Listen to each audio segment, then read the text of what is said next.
Thank you, Ines. And just a quick comment. It is 2:15 p.m. This is my nap time every single day. I'm from Spain. And so if I am awake, I hope that you all can also be awake with me. And with that, let's get started. I am Javier.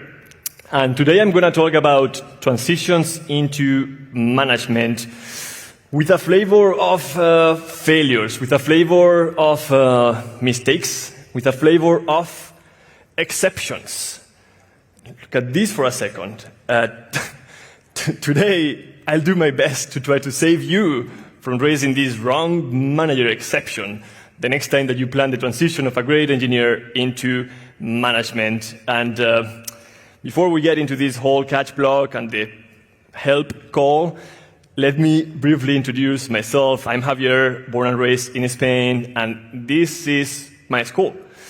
Many years ago, I was sitting in one of those chairs, and I was recently invited to talk to these 14-year-old kids about my journey from there to here. From a region that I love with all my heart to this region. That's a region where you have youth unemployment sitting at 50%, and then coming to this region where tech is so vibrant, right? And I sometimes cannot even believe that I'm here talking to you today. This is what the journey looks like. Basically, I've worked in a bunch of countries, so I'm missing the emojis here, but basically I've worked in Spain, Brazil, and the US. I co-founded 2 different startups, and I have had a whole lot of role transitions, as you can see here, from IC to manager, frontline manager to manager of managers, back and forth a couple of times. On top of my own transitions, I've also helped a few engineers getting into management. Most of them went well, and they are now successful managers, or they went back to IC after a while. But some of them did not go so well. I've made some mistakes, and that's what the talk is about today.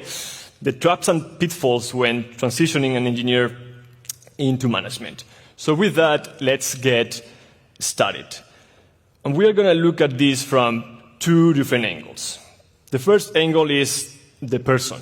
So how do you spot the right engineer to become a manager? And the second angle is the environment. How do you create the conditions in which they can be successful? And you need both to hit success. You need both because they are dependent on each other. And speaking of which, let's define what success looks like here. Success basically means 3 things. Number 1, that the team is stable and performing well.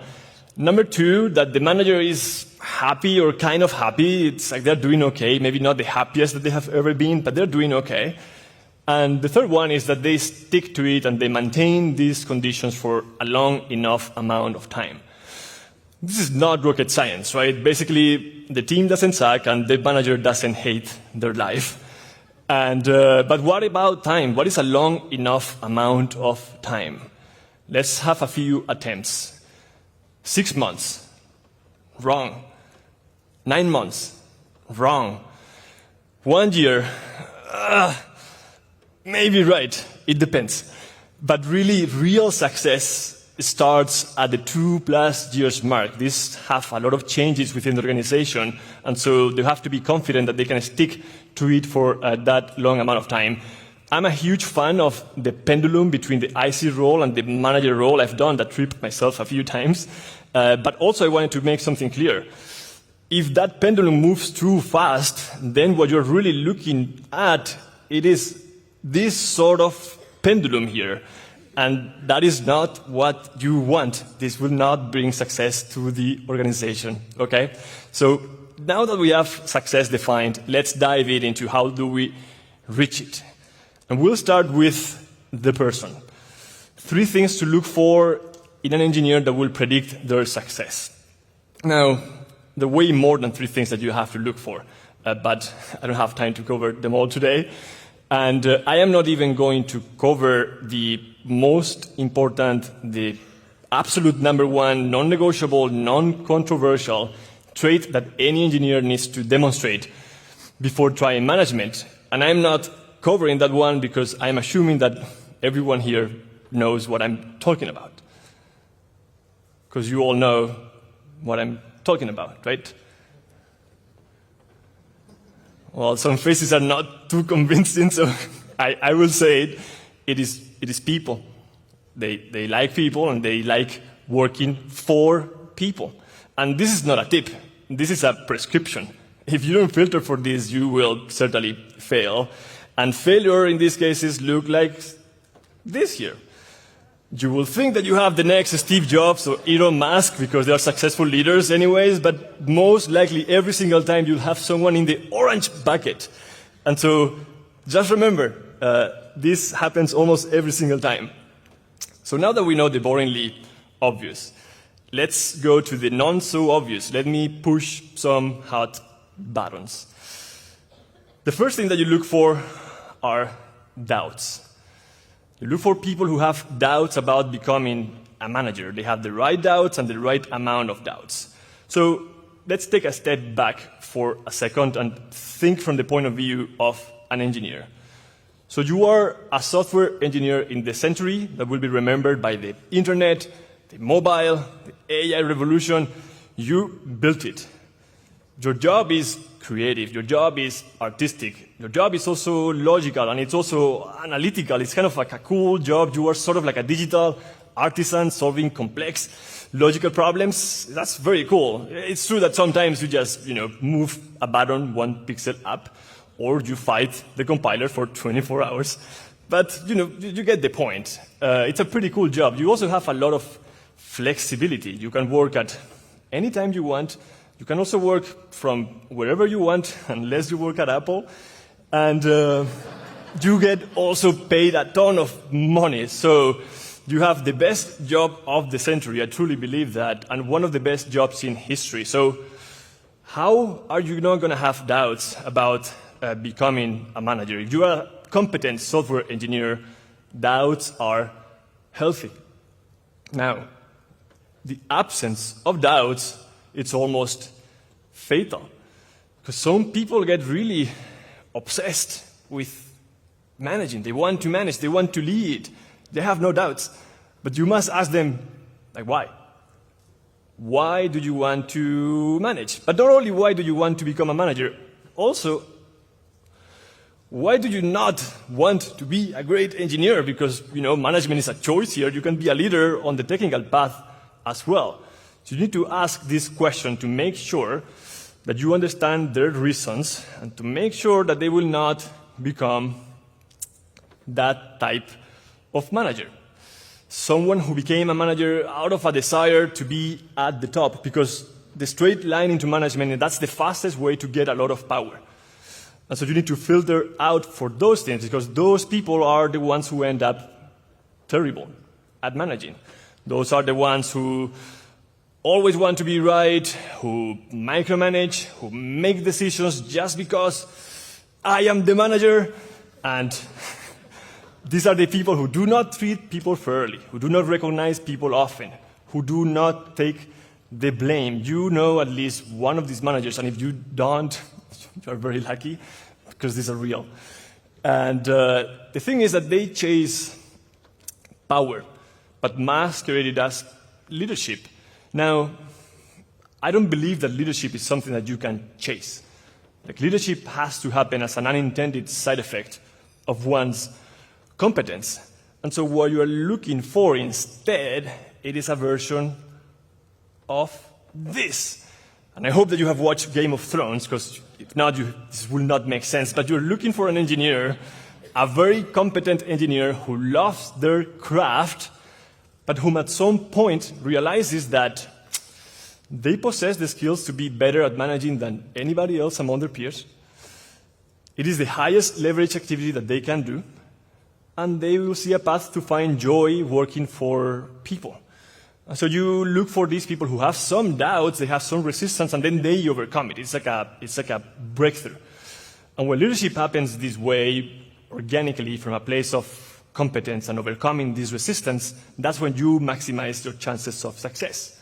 Because the reality is that the worst managers really, really want to manage. Now, the best engineering managers do not want to manage. The best engineering managers do not want to manage.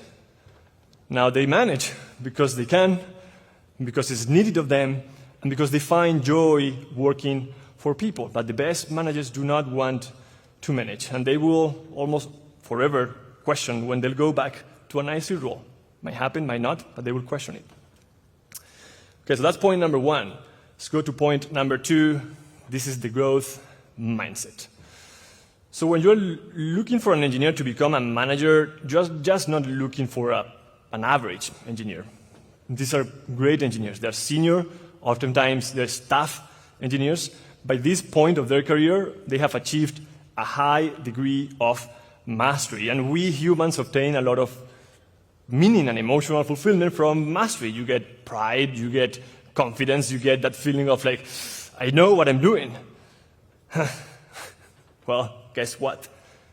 You go into management, you go from highly competent to very incompetent. From I know what I'm doing to I have no clue what I'm doing. And that's a dangerous feeling, because that feeling destroys motivation. It breaks the core feedback loop, which makes work intrinsically rewarding, and then just suddenly it becomes harder to keep going, and they end up here in this valley of despair. And this is a real valley of despair and the most vulnerable point on this transition. The survival kit that will carry these new managers through this valley of doubts and low motivation is a strong growth mindset. It's a high index on grit and a huge amount of willingness to adapt and learn quickly. So look for people who have demonstrated these traits. People who went above walls, below walls, through walls. They always found a way to get to the other side. And people who have been exposed to a wide variety of problems, whether that is new business domains, or new tech stacks, or new groups of people, they always made it work. And also, it's important that when you're setting expectations with the engineer about management, do not make this terrible mistake. Do not oversell the role of a manager. As a leader, there are times when you have to be visionary and storyteller, and there are times when you have to just be realistic. And this is one of the times to be realistic, to be upfront with the pain that awaits them, at least initially, so that you can make them feel it and see it, because you need to test if they're ready for this new challenge. This is a whole new job. And so you need to test that growth mindset, which is our point number two. Now, point number three, it is the courage to be disliked. This transition not only destroys that sense of mastery, it also destroys that perceived self-worth of the engineer. If there is one common question that every new engineering manager has, it is this: am I adding value? Every single person has that question. I still have that question every month myself. And that question is a slippery slope to, am I valued? Which, if you continue sliding down this slope, then the question becomes, am I liked? And the sense of respect and recognition from the previous role, they're kind of gone, and so they might feel less liked, but we all want to feel liked. So what do you do when you feel less liked? You do things to get others to like you more, right? It's a normal person, and that's fine. Nothing wrong with it. No terrible manager ever became terrible by caring too much about getting people to like them. However, he also never became great at it. And the reason is this: it is easier to be liked than to be respected, than to be admired, than to be inspiring to people. And why is it easier to be liked than to be respected?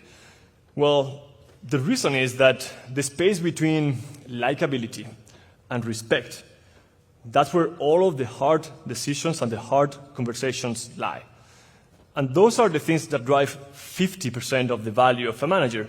But those are also precisely the things that they are really afraid to do, because having a hard conversation runs counter to being liked. So how do you look for people who will not get stuck in here? It is easier if we break people into 3 different groups.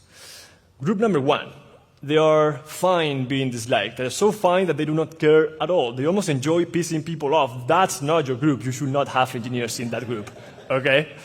Group number 2, the opposite. These are your nice people. They're so friendly, so nice, so humble. They have never disagreed to anything. That's your yes people. They're always yes, yes, yes, yes. It'll take a lot of coaching, right? It is doable, but it takes a lot of work. And group number 3, these are the special ones. This is the fine group who have the ability to influence others with arguments, to disagree or push back and commit, to have a hard conversation with care, to provide you with critical feedback with grace. Basically, the people who have the ability to do what's right in spite of being difficult or potentially being disliked for a short amount of time. So look for those people. And this covers our point number 3 within the major bucket of the person. Let's switch gears right now, macro jump over to our second dimension here, which is the environment. What are 3 things that you need to create in the environment for the managers to be successful? And let's do something similar as we did earlier with something very obvious. What is something very obvious in this transition to the new environment? Let me read one quote. One day, I was a great engineer. The next day, I became a manager. It was awesome. I did a great job, and everyone was so happy. Who said this?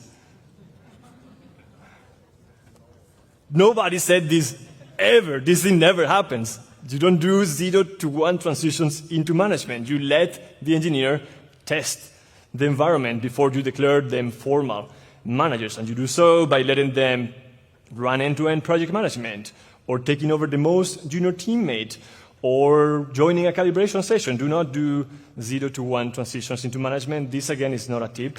This is a prescription. And if you don't do this, you'll have some problems. Okay, we have the obvious thing out of the way. Let's jump into the 3 not-so-obvious things. Number 1, change budget. Every team has a change threshold which dictates the amount of change that you can introduce without the team cracking. Think of earthquakes. So there's a whole lot of seismic activity happening underneath us every single day. You don't notice. It's fine for the earth. It's all good. It's okay, right? Now, there's a threshold upon which then the floor starts to move as it did 3 days ago in San Jose. Floor starts to move. The furniture starts to move. A street can crack, or a full building can go down. When you transition an engineer to manage a team, you are spending almost all of the change budget that you can afford at that point in time. Now, if on top of that change, you also shuffle half of the engineers of the team, you bring in a new PM, and you absorb half of the scope from a different team, that is your earthquake. It's too much change at the same time. You just made the definition of success for this new manager 10 times more difficult. So try to not to pile too many changes together. Try to keep the new manager close to a business domain that they're familiar with, to a group of people that they have built some trust with, and to a tech stack that they know well as well. Okay, so keep the change budget in a way that the team can absorb it. Do not introduce more change. So that's point number 1. Let's go to point number 2. This is about support and confidence. So once the engineer is in the manager role, you must demonstrate radical support and confidence. Think of them climbing this huge, big mountain, like the Everest. Think of them climbing the Everest, but first going to the base camp. And you, initially at least, are the Sherpa. And as a Sherpa, you help them reach base camp. And you help them do that by doing 3 things. Basically, the number 1 here is direction. You show them the path. You don't need to point them into every single step. You can also not let them totally on their own. And if it's okay if they get lost, as long as it is not too often and not too lost. If they get lost in a major outage that you know well, or in a major cross-functional nightmare, then you step in a little bit to help them get out of those things. So that's number one, direction. Number two, it is availability. And this is the easiest one, but the most important one too. Basically, you just have to have bandwidth for them, to support them. Your 30-minute weekly one-on-one will not cut it. And you think it does, but it doesn't. And you think it does because they will come up sometimes without questions. But the thing is that they don't know what to ask you. And so you need at least 1 hour of just every week pure availability, if not more. So that's point number two. And number three is delegation, but not so much on what do you delegate on them. That's very important and has been covered in a few other talks. This one initially is more about you need to help them delegate their old work, because remember, these are great engineers. The chances that they own something very complex and critical are high. And how are they going to go up to that new mountain with weight on their backpack while they have to also put more weight on it? So you have to help them transfer their work to someone else. And talking about all of these mountains and the snow and the peaks there and climbing, I'm getting a bit sick because the truth is that I'm really afraid of heights myself. But at least hopefully I hope there was a good way of delivering the point here. There's something else on top of like support, which is confidence. You just must demonstrate that you truly believe that they can be successful, that they can reach that top, that they can reach that base camp at least. And the way that you do that is by genuinely believing in it and then also letting them know that you believe in it. And so you can share a feeling that I like to share with my teams, which is this. There is nothing you can break that I can't help you fix. Once we are in base camp and you have to keep climbing up the mountain, I might stay in the base camp and then, I will be here rooting for you to support you and helping you out. There is nothing you can break that I can't help you fix. So you just demonstrate this amount of support and confidence to them. Point number three, and we are getting near the end here. This is the catch block.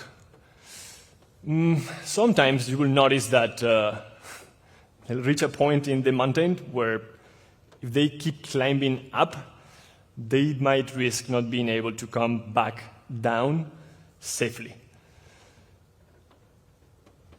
What do you do here when you notice that the team is not doing well and that they are not doing well either?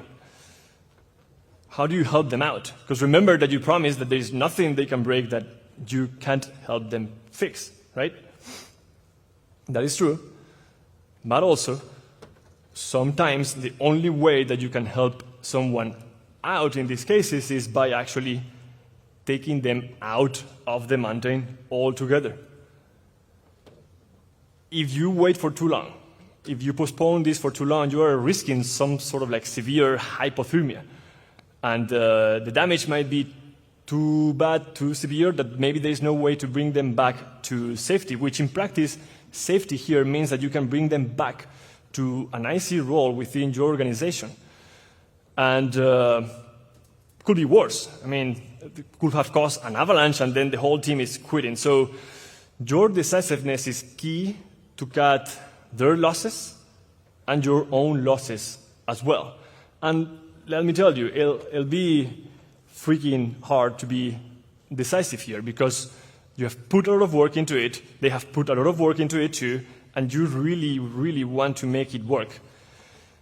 Now, the truth is that this feels really bad, but this is not a time to feel good. There are a few times when you have to step in and rescue them. And it feels bad, but what is important here is to do the right thing at the right time and also in the right way. And I cannot highlight enough the third point, the how you do this in the right way, because emotions will be high, tension will be high, you might be disappointed, but you cannot let them, any of those things, be extremely, extremely soft on the person here. and hard on the situation, on reversing the mistake. Soft on the person and hard on reversing that mistake and that problem that you have in the mountain. Do not ever mix these two, not in this situation or in any situation. And as a closing thought related to mistakes and leadership, I mean, these are the type of conversations and decisions that you sign up for at your level, right? And the type of mistakes that you might end up making.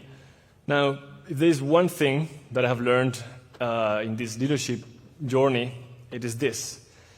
Your success as a leader comes mostly from the power law of your best decisions, of the times that you are right. That's how you skyrocket your career.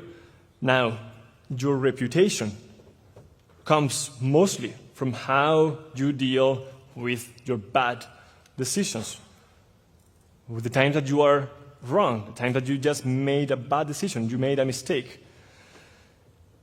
Especially when your mistakes affect other people. And they will do, because at your level, every single mistake affects other people. And how do you ensure that the people affected by your bad decisions or your mistakes, they have a soft landing, where they then can continue on having a successful career, whether that is in a different role at your own organization or at a different organization altogether. But that's how you build your reputation when you have mistakes, and you inevitably will have them. And that is all that I had for today.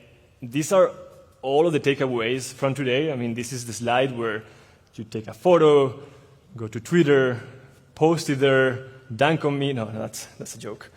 I mean, you can dunk on me, it's okay. But and just remember, the best engineering managers do not want to manage. You need grit and adaptation to cross that valley of despair. It is easier to be liked than to be respected. Do not introduce more change than the team can absorb, or you have an earthquake, as we did a few days ago in San Francisco.